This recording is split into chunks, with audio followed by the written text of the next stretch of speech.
Hello and welcome to Fortress Alaska. Today we're doing another book review, but before we jump into the book review, first I want to remind you that I've now set up a Fortress Alaska Facebook page.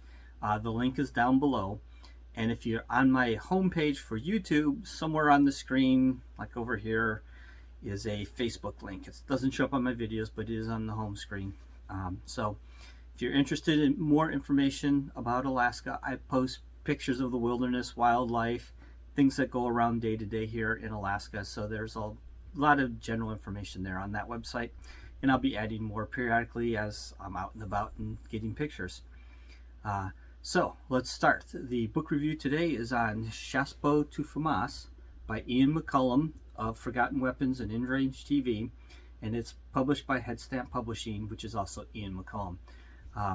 And if you're interested in getting the book after seeing this video, they are doing a second printing, so do not search for it on eBay and other places. If there are still copies available from Headstamp, get it from there. Do not pay extra for this book. Just wait till the second printing comes out. Save yourself some money.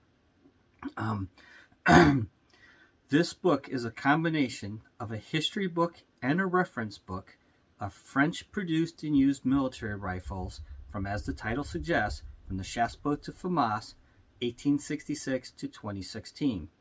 Before that, you're talking muzzle loaders and other things, and after that, H&K is providing the standard service rifle for the French.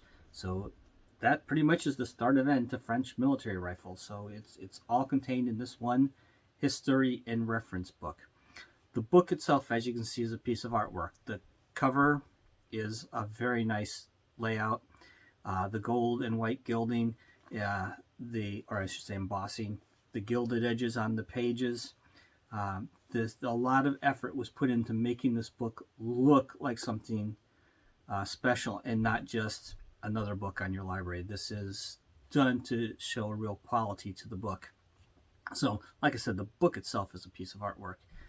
The information contained within is probably the only English version that contains all this information in one spot, so that makes it quite useful to you.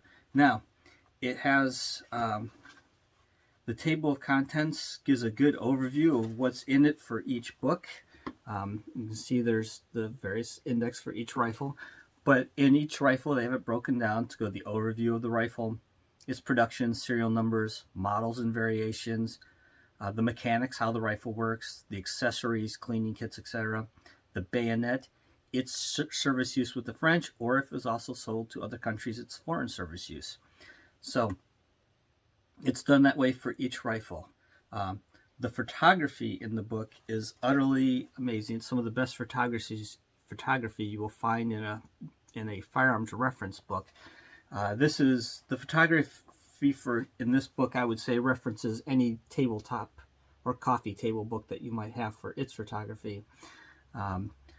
This is not a coffee table book. This is definitely a history and reference book, but the photography here is utterly amazing.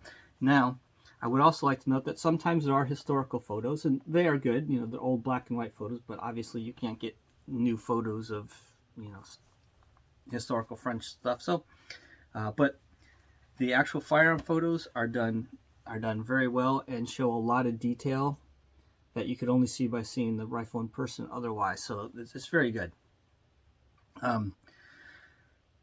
Now, the book also goes on to explain some of the unique firearm terms that we don't no longer use today. So, like obturation. You know, with needle fire guns, obturation is an important thing, but that's not something we talk about now with our modern cartridges, where it's just given that this happened. So the book will explain obturation to you. It also explains needle fire, paper cartridges, why paper cartridges were still being used after the advent of metallic cartridges. So like I say, it's not just a reference book on these rifles, it's also the history behind it, which to me makes it much more interesting. So the best compliment I can give for this book is I, as a person who's interested in all types of firearms, had little interest in French firearms, but I also have interest in history. So I got the book anyways, even though I'm not really interested in French firearms, and I really enjoyed it because it included the history, and there's enough reference material to tell you what you really want to know about the firearms without so much going into great depth that it strictly becomes just a collector's book and nothing else. This book is an excellent reference guide if you're interested into French firearms, and it's an excellent book if you're just interested in the history of firearms. So it really covers two areas very well, I think, and I really enjoy reading it. So that's my best compliment for someone who has no interest in French firearms. I enjoyed the book, and so that says it all. So once again, this is Chassepot to Famas, French Military Rifles from 1866 to 2016 by Ian McCullum, Headstamp Publishing. And once again, as I said, there is a second printing of this book coming out, which was just announced just a couple of days ago, so the timing was perfect as I had planned to do this video anyways. So wait for the second printing if you're interested in getting this book. Don't pay more than you need to. It is worth I think they go for about 95 bucks plus shipping. It's worth every penny of that. But don't look for it on eBay and pay $200 or anything like that. So finally, I hope you enjoyed this video and you learned something. Go check out Headstamp Publishing for all their current books that are coming out. I should say this is the only one that's being published right now. But there are other books in the works, so go take a look at them. Check out my Facebook page to see more things about Alaska. And like and subscribe, comment, that always helps the algorithms. And if you like, go ahead and join me on Patreon. Have a nice day.